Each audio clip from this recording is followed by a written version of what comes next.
You going to an island? I wish. I don't think so. No, the Mardi Gras starts on the 17th, the 16th, in Mobile. And so the original Mardi Gras, not the Louisiana Mardi Gras.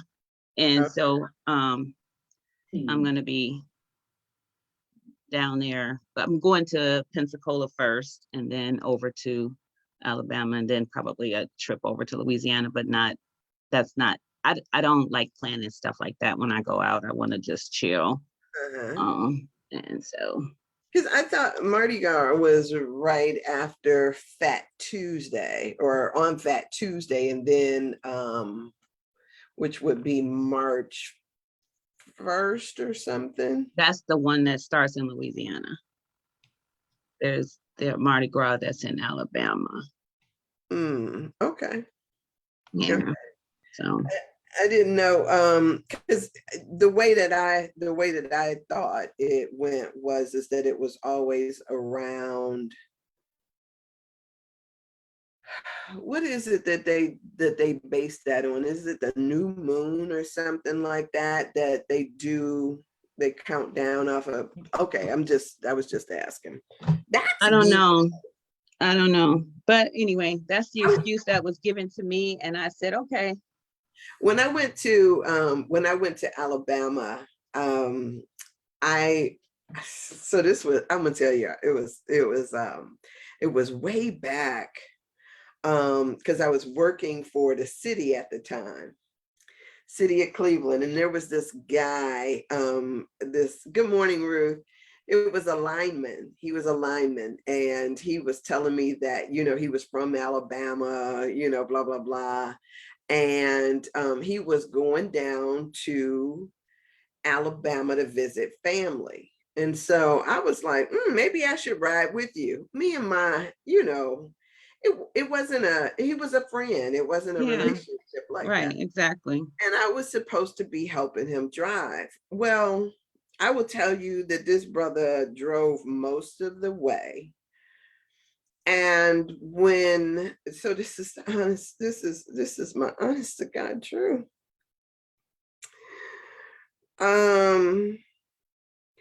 He asked me, I'm one of those people, when I ride with you, I grew up with parents who every year took us to Mississippi.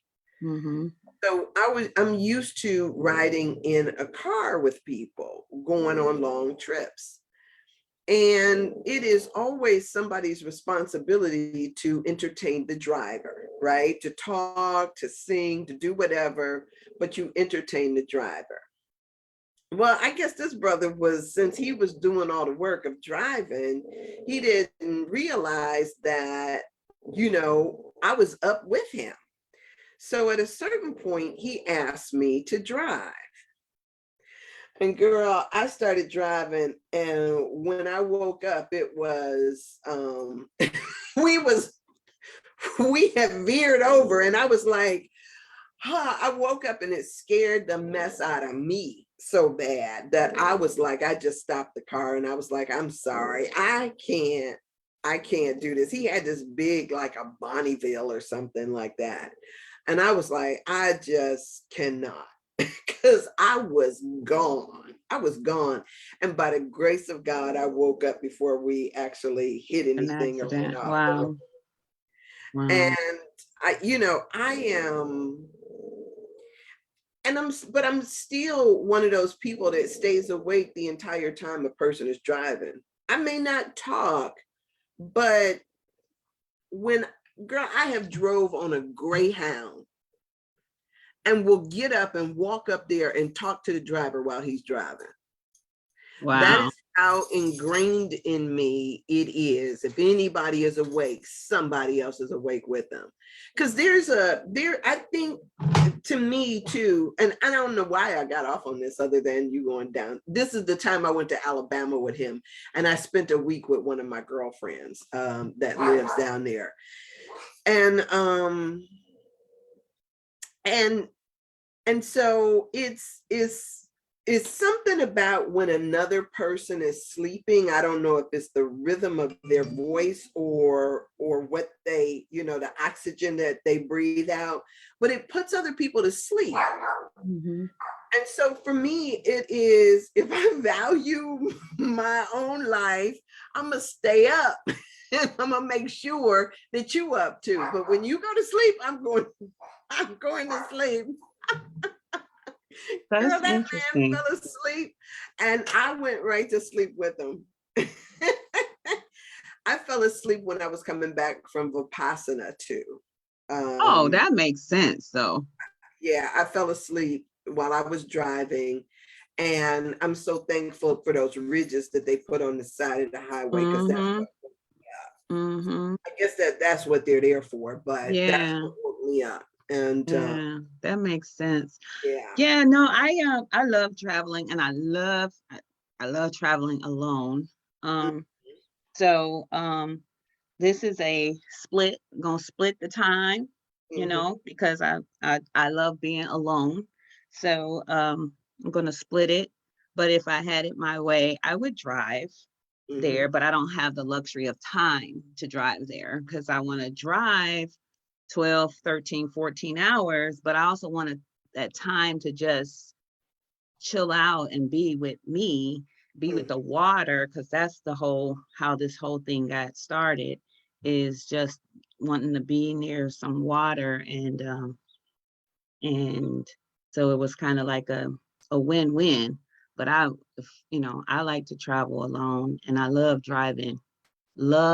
to drive long distance, mm-hmm. especially in the Parents daytime. were drivers though. Huh? I say your Yes, my parents were parents are driving. Yeah, yeah. So I can drive. Put all the windows down, put the music blasting. If I could do a motorcycle, I would do a motorcycle. But that's my version of motorcycle driving, is traveling by myself with all the windows down and the music blasting and the sunroof open and tank top on. Chew. Yeah, So I wonder what they did with Jessica's motorcycle. I wonder if yeah, I don't know. Jessica had such a. Did you ever see Jessica's motorcycle? Mm-mm. She Mm-mm. had a little, like, I want to say it was I don't know what she ended up with, but she used to have a pearl Honda. It was the cutest thing. She had the matching helmet and the bike, and it was like it was an iridescent white. It was sharp. Okay. And she used to wear the chaps, those leather things on her legs, because when she got it because the guy Leon that she dated, he had a motorcycle, and she was like, I'm tired of riding on the back of his motorcycle. Right? She was like, she went out and bought her a motorcycle, and girl, they rode to Florida, all over the place.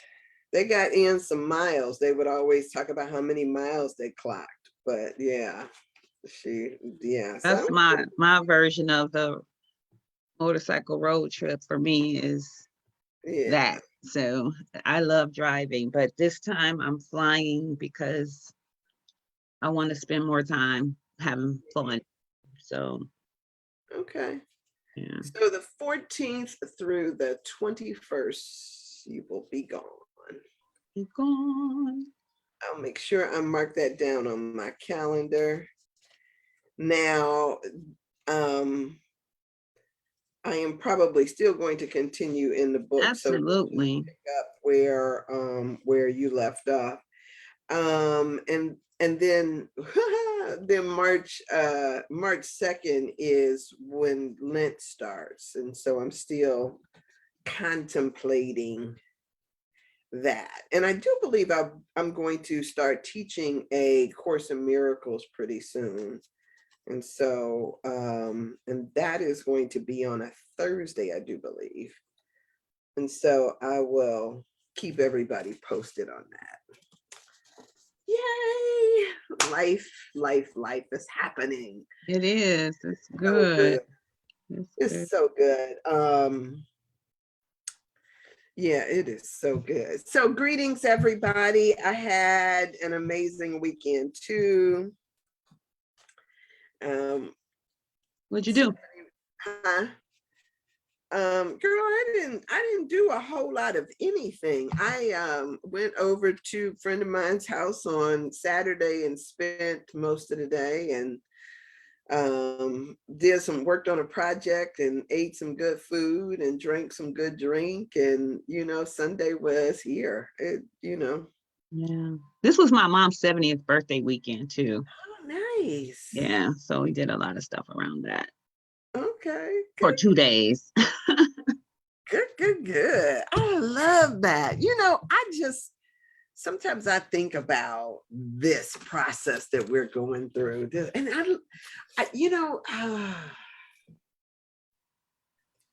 yeah, this whole process. There is a woman that stays around the corner from me who she's older, but she still works. I mean, she's considered a senior, but she still works. And she got a thing every Thursday is party day, because I guess she's off on Thursdays or whatever. But every Thursday, winter or summer, it doesn't matter. Every Thursday, it's like she has an open house. And I'm always tempted, because she always invites me, come on over. Yeah, come on up. We over here, whether they on the porch or whether they in the basement or in the house or somewhere like that. It's like she cooks. And I used to always, like, when I used to have stuff like that, it was like I just had I used to do it for periods of time, like the month of December, or I have one girlfriend who used to do a first 90-degree day of the summer. So in the summertime, it would be the first 90-degree day of the summer. She was having a party. You don't have to call, you don't have to anything, just show up when it's 90 degrees or greater. Just show up. I'm having a deck party. And girl, we used to do that for a number of years. And it got to be where, it's like, okay, we having a deck party and it's bare as you dare. If you want to come in your swimsuits right there in Cleveland Heights, it was always wonderful. But she moved out of that house, so it was no more deck parties. But man, we would come together with, people bring margaritas, you bring, munchies, all kind of stuff, and we just have an impromptu party. I guess it wouldn't be so impromptu though if you knew what the weather was going to be before it was, but Well, but I mean, still, you don't know until you see the yeah, weather. But that's still fun. I miss that life. I'm ready though. I'm on fire for open houses and gatherings and entertaining. I don't know if right now I'm like, I don't know if I'm for the cooking anymore, because I just used to cook, cook, cook, cook, cook. So I don't know if I am in that space anymore with the cooking. Um, but the entertaining and the open houses and the inviting people in is really, I can feel it happening. And so we'll see what life is 2022 is gonna do for me. I am there. I miss all of that entertaining. I miss, and I have a girlfriend that is on here, and we used to have a group called Nia back in the day, way back in the day. And it's how I met so many people around Cleveland. But what we would do is we would go to various locations once a month, and we would have these discussion groups. And it would be like, we started off at about 10 people, and then it got up to 30 people, and then it got up to more than that. And we would throw out a topic, whether it was a relationship topic or Black History Month topic or whatever it was. We would throw out a topic, and then everybody sit there and kind of chew on the topic. But I think what happened is that the group got too big, and and and then everybody is trying to position, so without, it kind of after a while fell apart. And she got married to somebody in the group too, so Vicky was kind of like our main person pushing and organizing, and then she married somebody that was there, which was kind of like ironic. It was kind of like ironic. So I won't even talk about that. But anyway, she found her hubby in the group, and so our group disbanded. So after a while, I think we still met for a minute after they got married. But I was in the wedding, and Oh, fun. yeah, that was way back. So as a matter of fact, their son should probably be graduating college. It was that far back. Wow. So yeah. Anyway, we are back here, and we are doing, we're in a section called epigenetic inheritance. And we have kind of been going through and talking about, well, we talked about, last week we talked about a whole bunch of stuff as far as epigenetics and Holocaust and different groups that they pointed out that had been through things and the fallout from that. And so, so now we are in epigenetic inheritance, correct? Is that what you have too? That's what I have. Okay. Yeah. And so as we delve into this, they started off by talking about how, we're always talking about animal testing and how often they use animal testing. And so many people are like against animal testing, like, oh, how can we do that? But it's not as if they are just torturing animals. Right. And I mean, they either test them or they test us. And so now, we're in a test right now, in my humble opinion. So Yeah. And the thing about like they use mice, and they talk about how many the similarities in the genomes and the cellular structure and all of this stuff between mice and human. My thing is I think that everything is similar. I think that that's right. everything basically has the same building blocks. But in mice, a generation is maybe 12 weeks, Right. as That's opposed what it is. to, yeah, as opposed to a generation for us might be 40 years, 60. yeah.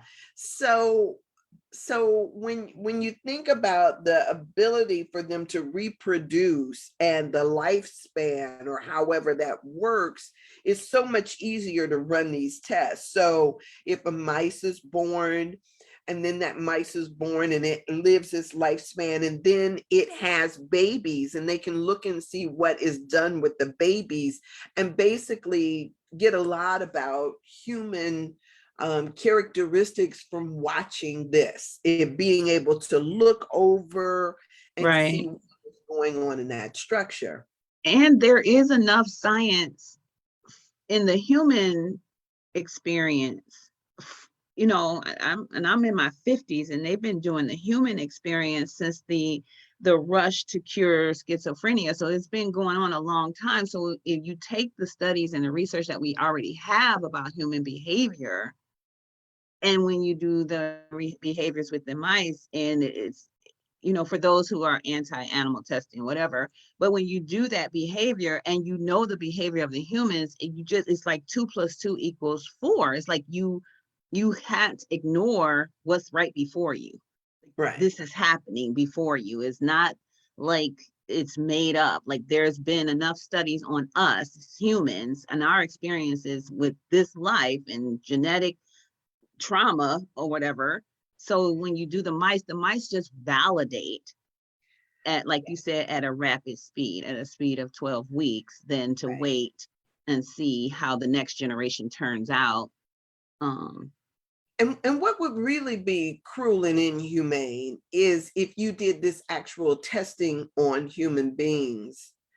And because one of the tests that they're talking Yes. about in this particular thing is taking a pup, they call them pups, taking a mice away from their mother for certain hours of the day, right? So not even totally, but just putting a mice where it has to fend for itself for 3 or 4 hours, and then trying to see if there is some difference in how that mouse then maneuvers in the world.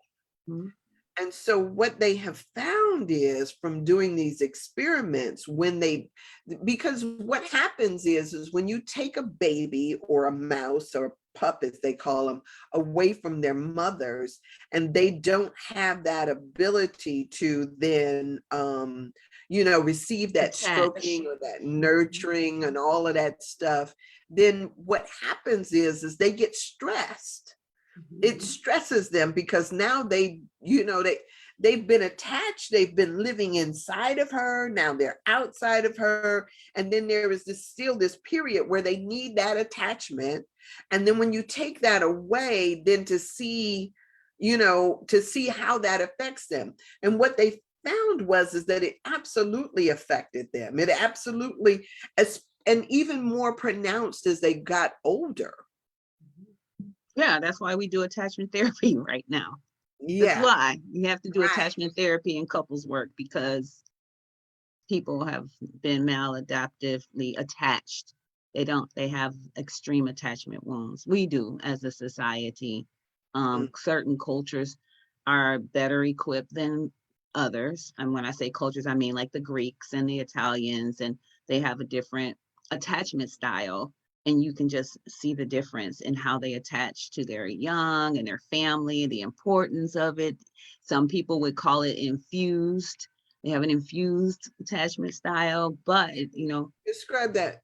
infused attachment style means that you got to look out for everybody, and your consciousness is about everybody. It's like, I gotta be to the point where you don't have your own self identity, and so then those people struggle with pulling away in attachments. But there's a culture that cultivates, you better be looking out for all of us, or something's not okay with you. You better honor the opinions of everybody in the room.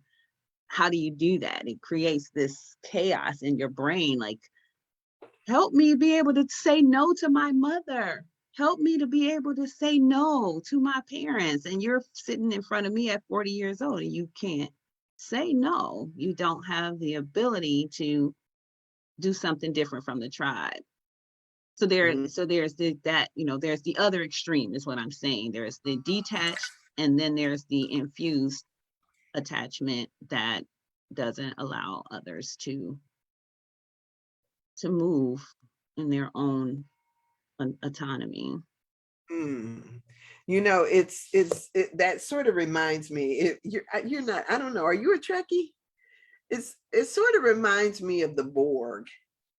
On Star Trek, they had this collective called the Borg, and the Borg had when they assimilated you, they would put this attachment on you that kept you in constant communication with the hive.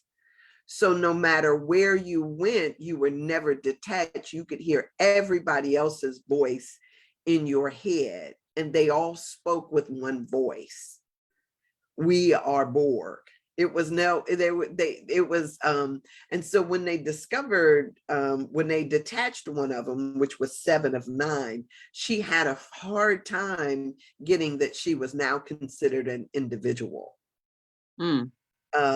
It was really a very interesting thing, because this idea of her being an individual did not process with her.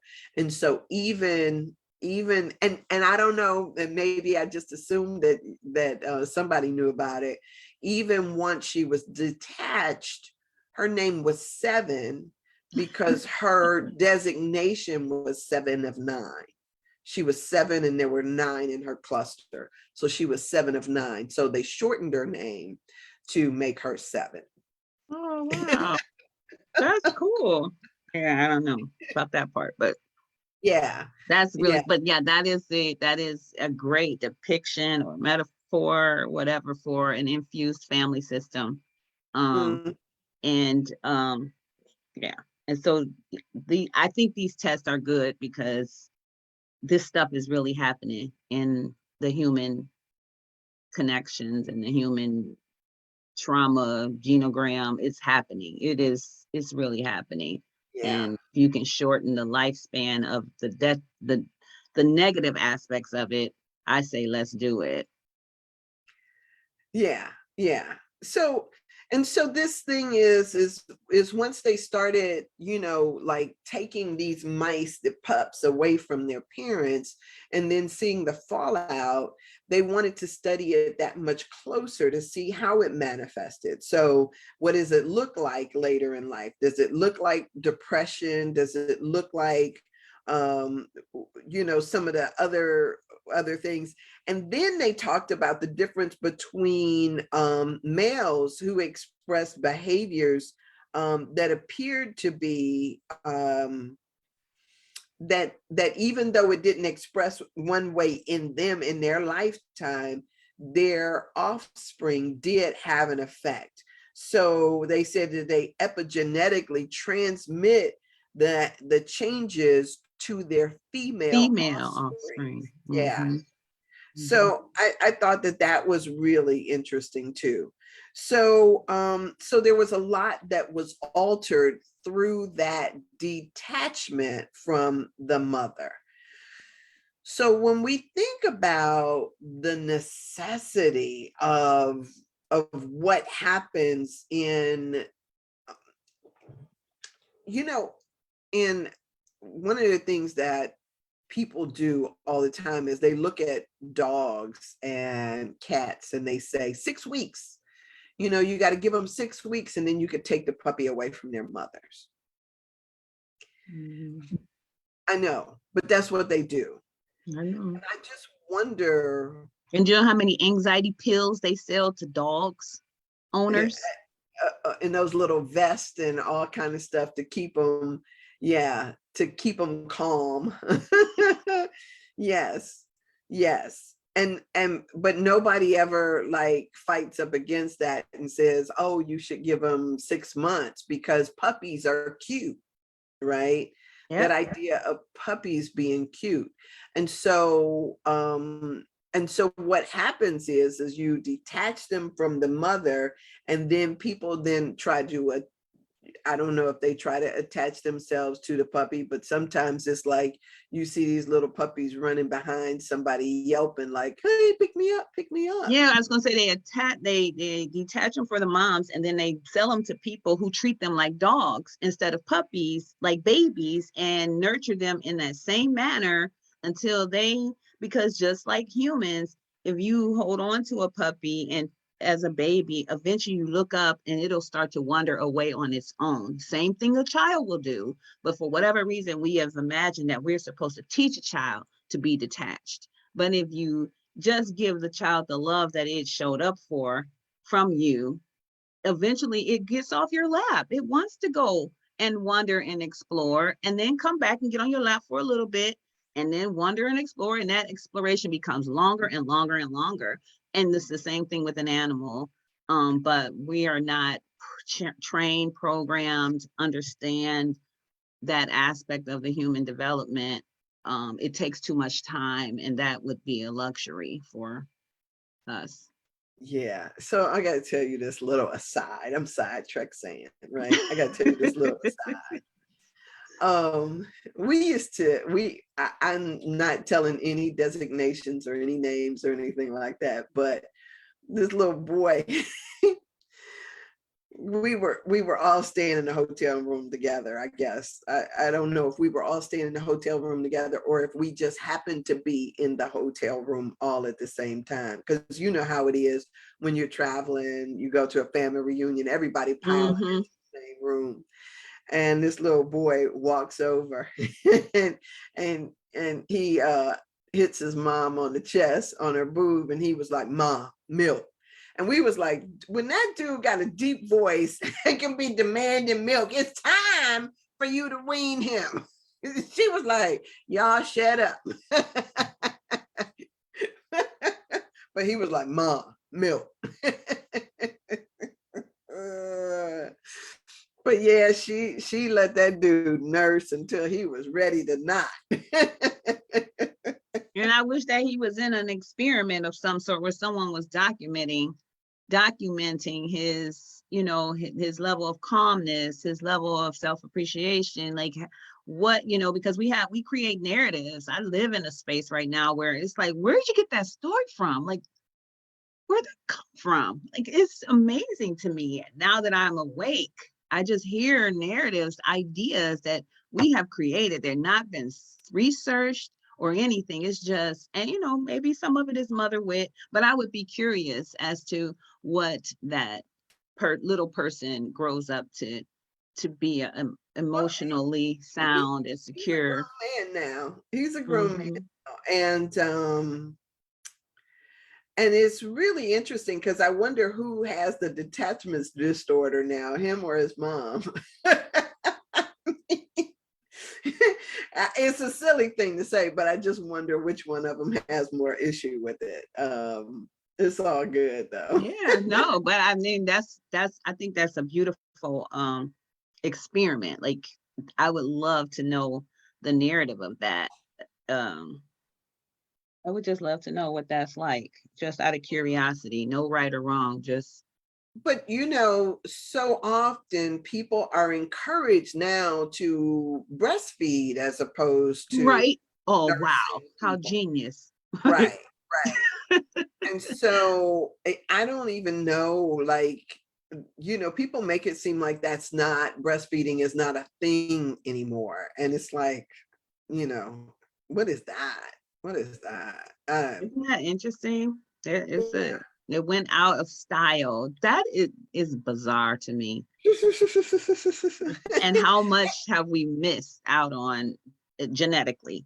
Yeah, and that stuff ain't cheap either. The so-called The form. sugar boxes, that's what I call them. Yeah, that ain't cheap The either. sugar box, crack boxes, that's what I call formula. It's full of sugar, get you addicted. It's I call them crack boxes, and they charge lots of money for them to, Hmm. feed into our children. But yeah. Hmm. So in one of the so it says that researchers also found that germ cells, like the precursor egg and sperm cells, as well as the brains of the offspring, were affected by the stress of being separated from their mothers. And then it says in another experiment with rats, offsprings that received the low level of maternal care were more anxious and more reactive to stress in adulthood than were the rats who received high levels of maternal care. And Mhm. so this is just what we're talking about, the stress patterns and how those stress patterns set up in us for multiple generations, not just for one. And so when certainly there is this notion that we're looking at ourselves where we are now and saying, well, I can't undo what has been done. We, as a matter of fact, we can't undo what we have done, Right. right? But when we begin to understand this from the context of where it is, and we look out over at our larger society, we can see the direction in which we need to navigate Yes. in the future. And reprogram. Yeah, so that we interrupt the Better. process, the trajectory of where we're going. Mhm. So, so I know that a lot of people approach this from different perspectives, differing ideas about how to, how to address the problems. But we have to, in our own cultural narrative, make some decisions or entertain some different ideas about what needs to be done. Mhm. Because what we don't see is we don't see other cultures who are letting us dictate to them how to raise their children. As a matter of fact, one of the traumatic things that we used to see is that, especially when people were enslaved, that they were forced to nurse someone else's child as opposed to their own. Yes. And so people realize that that bonding process is necessary, but for whatever reason, now we have to take on that same gauntlet and talk about the necessity within our own culture and what that produces. If we want to change the outcome, then we have to change the input in the first place. Input and the output, because our vibrational set points, in my humble opinion, and in my own experience, my own life, and then, watching others, but our vibrational set point has to be elevated to something other than, you know, struggle. Like our level of what we call happy, what makes us happy, how we get there, all of that then changes how we make choices as a culture, how we engage with one another, how we see and view. Like there's this underlining energy that um like I don't want to be you'll hear people say, unfortunately, well, that's where we all are.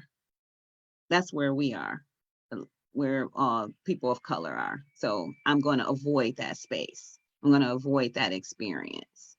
Um, that's a narrative in a lot of places. And I think that to change that narrative would be really huge. Well, Um, I had a conversation in one of my meetings this past week, or over the weekend. I had a conversation, and this woman asked a question about, well, what do we do about that? You know, and the question insinuated, because say for instance, I'm talking about things from one perspective, talking about epigenetics, somebody else comes in and starts to talk about that the cream of the crop, as he kind of alluded to, the cream of the crop doesn't want to be bothered with what he might characterize as the working class. And was kind of like talking about the difference in how it used to be when in the 60s everybody was in for one another, and then later on we all started to separate and be about our own interests. Then somebody else brings in, well, I think that we need to be focusing in on uh, critical race theory. And then somebody else says that we need to be, and so you got all of these opinions coming in about what the real root of the problem is. And sometimes that's the issue is that people can't even agree on what to tackle. So this woman says, okay, so what do we do? And yeah. I made the statement. This is mine. What I said is I said, it's this kind of, to me, kind of like trying to eat an elephant, right? If you back on that left hind quarter, you are seeing something different than if I'm sitting up on its neck.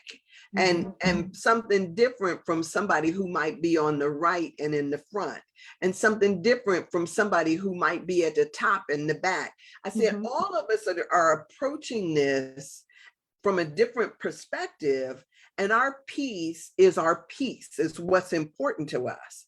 I said, so it's not to say that everybody needs to come back on that hind quarter where you are and get busy. Is start where you are with what you're passionate about, and allow people to gravitate. If they find something of value in what it is that you're doing, then they'll gravitate to what you're doing. But to make it seem like we need to sit there and try to agree on how do we attack the problem, just get busy. That's what was like saying, get busy. Because for me and from my perspective, I'm doing what I'm called to do. So I can't tell somebody else what you're called to do, right? Because that's do yours, but do something. So, hey Winnie, how you doing? Good morning. Morning. So from and sometimes people's perspective of how to approach the problem will be so varied and so different. If you are about Black wealth, do Black wealth, and that if that's your And be okay with that. right, do that. But don't make it seem like I'm wrong or somebody else is wrong because they're coming from the perspective that they're coming from. Let me cheer you on. Whoop, whoop, give you that. Like, let me cheer you on what you're doing, and still do what I'm doing. Yeah. It's for me, that's kind of like the outlook that I try to approach things with. Because a lot of times when people are dispassionate about what they're doing, they lose interest in it real quick. Mhm. And then you get caught in that feeling of doing nothingness. Yeah. And that's not cool either. So research, the researchers then had, I'm back over here. The researchers then had mice reproduce and discovered that the pups in both the second and third generation showed the same symptoms of trauma despite never having experienced it themselves. Yes. So when we're talking about this, interruption in the timeline is impactful for those generations to come. So just being mindful of that, I think, is really powerful, and taking ownership over that stuff is really powerful. Now,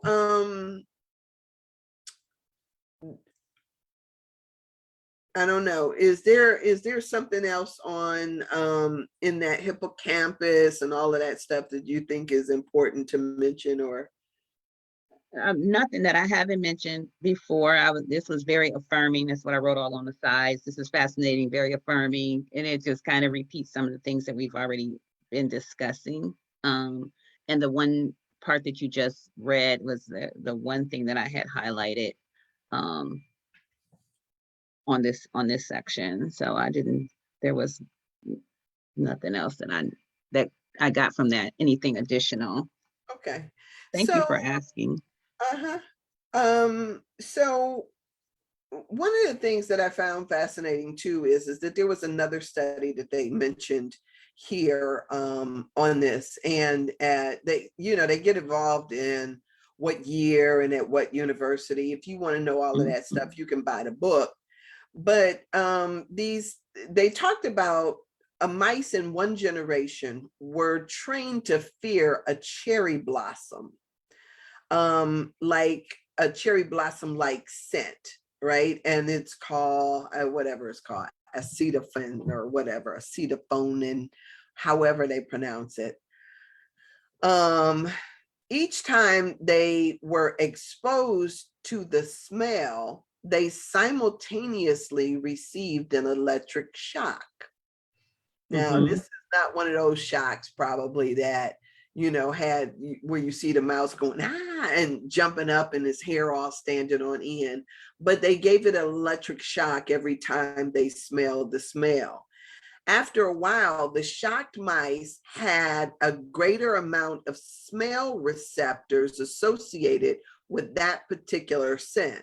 So enabling them to detect it at lower concentrations. So if, say, for instance, you just became hypersensitive to what gas smells like, because you know that the smell of gas is dangerous. And so if you've smelled it a number of times, you become hypersensitive, which is exactly what they're trying to say. They developed receptors that was able to pick it up in even trace amounts. And so they also had an enlarged brain area devoted to those receptors. This is sort of like what we would call, what is it that we call it when we develop according to our environment, we develop things that heightens our senses in order to keep us safe. It is a form of adaptation. Right, right. And what came to my mind, what I have on my side is like the police and the flashing lights. And if we pay attention, if we individually, I'll speak for myself, pay attention to when you see flashing lights, be it on a television screen or out in public, and how that has just become a thing that for us raises our cortisol, actually lowers our cortisol levels. But there's so many studies about how we as people of color respond to those lights.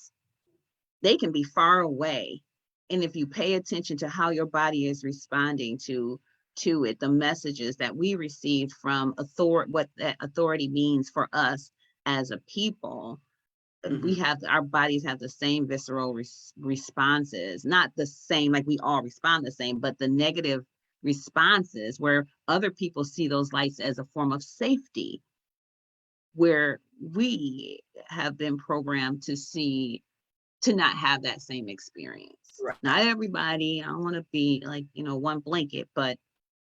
Right. But if you notice now too, though, a lot of TV shows will warn you when they have strobing lights that'll be on the screen. Oh, that's because good. Those strobing lights will sometimes trigger in They're people. trigger.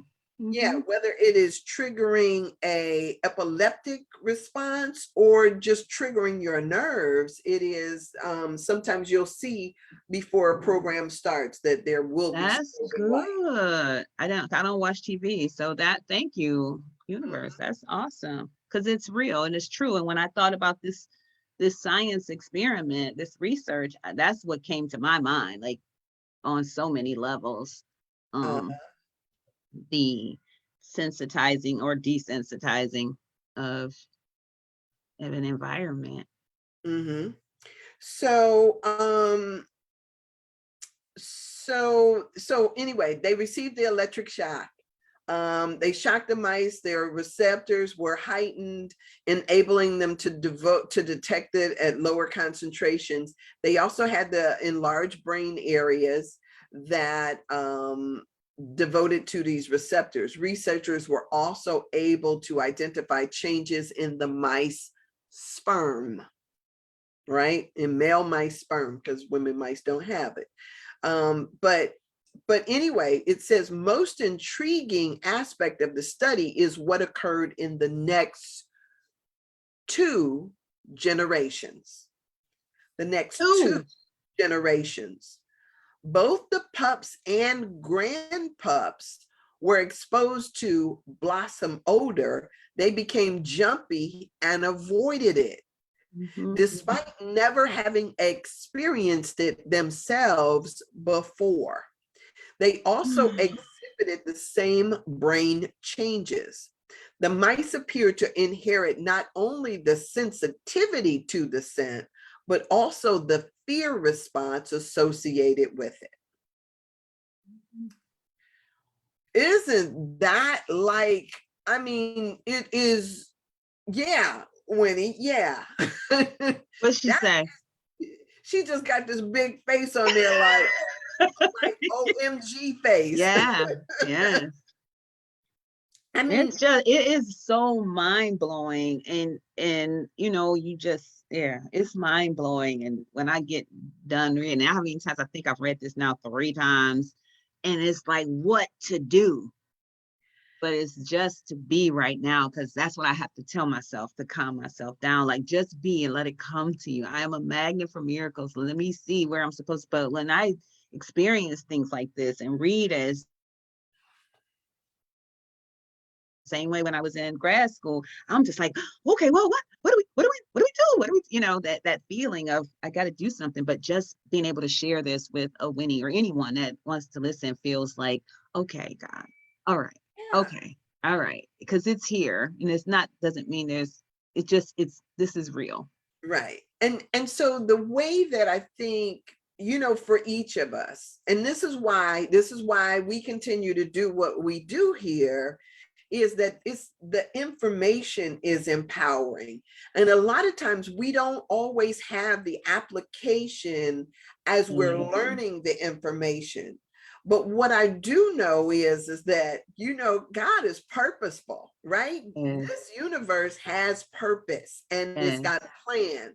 So when you need this information, like Winnie has a daughter that is now childbearing years, right? And mm-hmm. so the Oh, information that is falling upon her means that now I got another generation that may be coming after yes, her, after us, right? You got another generation. And then how does that then change how we engage? How does that change how yes, we looked at our own childhood? yes, Because when he had a professional mom who was, who worked and did all her stuff, I can't say anything about, all of that. But what I do know is that as the future goes, right, as the future goes, how is it that that changes? So when he says prior generations in my family would say, I can't do this or that because it will fall on my child.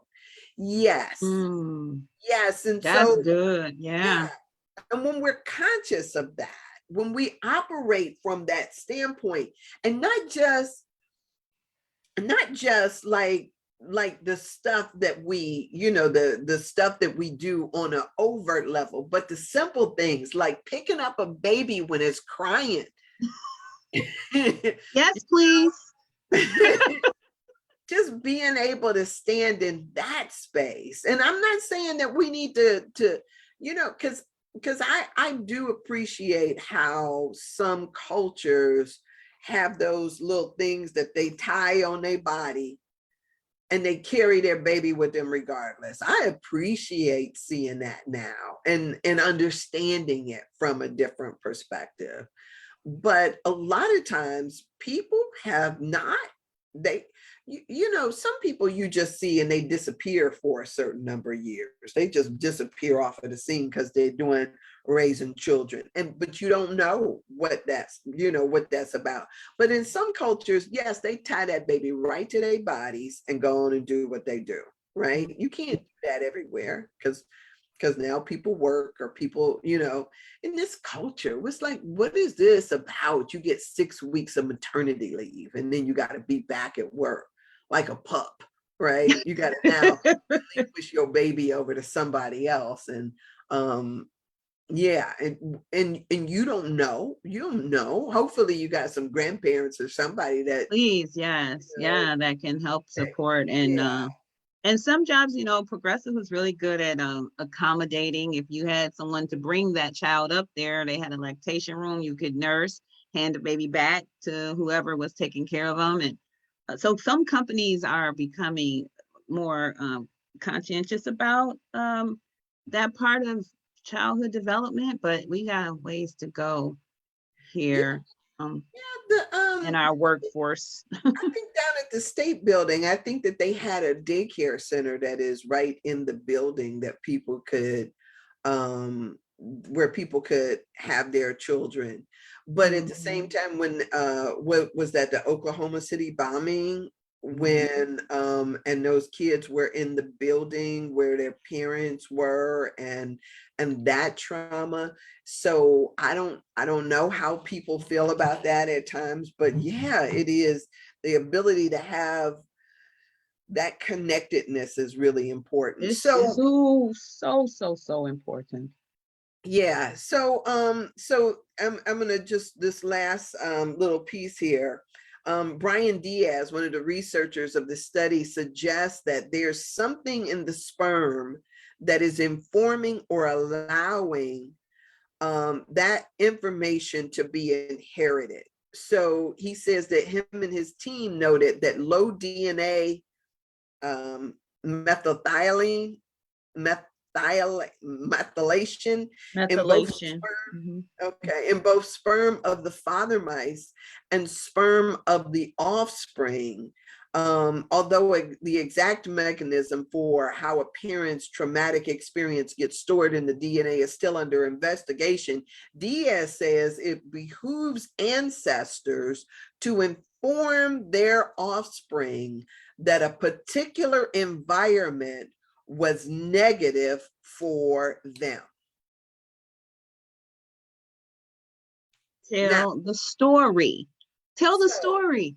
if a person has gone to prison, or if a person has had some traumatic stuff in their family line, it's important to communicate that to the generations that follow so that we understand the repercussions, or we understand the disconnection or the depression or the maladaptive behavior that is resulting from whatever that particular trauma was. Okay, Winnie said, so true. I ignored that maternity leave, came back when I got it together. And she said, I like that. oh, Yes. good. Yeah. Because it's the truth. Yes. I gotta regroup. All all your organs are all jacked. Come on. Yes. The things that just even happens to our bodies in itself can create depression, because it's everything is moved and pushed, and what is normal is not normal again. Resetting your life and then parenting, it's a thing. And yeah, we do ourselves a disservice with this express lifestyle that we've been and encouraged to live. every other country has better, better ways of dealing with maternity and childbirth and all of that stuff. It's here in this country where we're supposed to be so advanced that people are told, no, 6 weeks is enough, or something like that. Advanced for robots. For robots. Yeah, so we have, I think that there is work that we have to do. And as long as we are allowing somebody else to control our narrative, like, and when I'm saying our narrative, a woman's narrative, as long as we are just allowing everybody else to be responsible for us and our womb and our babies and all of that stuff, it won't get done. No. So this has got to be a concerted effort, a push that comes from us. And sometimes that means just planting the seed over and over again, right? Just planting the seed over and over again. And I know I said I was going to let y'all go, but let me say this too. In Joe Dispenza's book, not Joe Dispenza.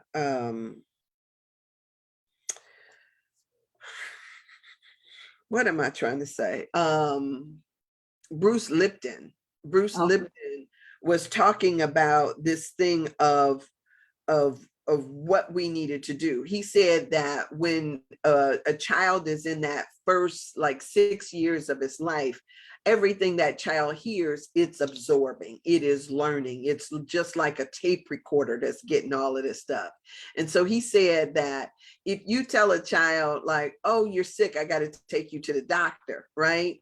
He says, then a child gets it in their psyche that it's the doctor that heals, and not that it's them that can heal themselves, or that they can heal their own bodies, that they go to the doctor. He says, but the interesting thing is that if you tell them that you got to take them to the doctor, he says that that's a completion of the process. So all you got to do is walk into a doctor's office, right? He says they don't have to give them anything or do anything, but they feel like now that healing is triggered, and so that triggers the thing. So sometimes I think that if we want to place suggestions in a child's mind, that is when we need to start. Well, absolutely. Suggestions, right? Yes. So maybe we need to start telling everybody what it is that we desire. Let's plant it.